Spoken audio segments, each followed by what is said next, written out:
新單位啦。咁如果係一個羅家嘅話，我會卡喺呢一個月呢個山啦。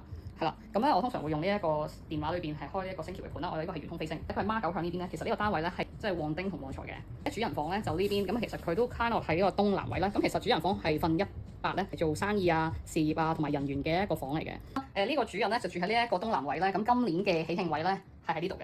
咁咧就正咧佢符合翻咧，我上次幫呢一個主人咧去接 book 過啦。咁其實都有睇到對應翻7月8月咧係會有桃花，咁跟住9月咧就應該係出咗鋪啦。真係啦，呢個東南位咧1月份係一仔，咁其實係桃花嘅宮位啦，所以呢個8月咧就會有好多人追啦，同埋會有一啲嘅曖昧啊。9月嘅時候咧咁啱呢個宮位咧就係狗仔喺呢個流月，咁就代表咧又會有喜慶事發生嘅9月，咁所以有機會係對應翻占卜嘅嗰個卦象咧，就係會有出鋪啊拍拖嘅現象嘅。我哋不如望一望出邊。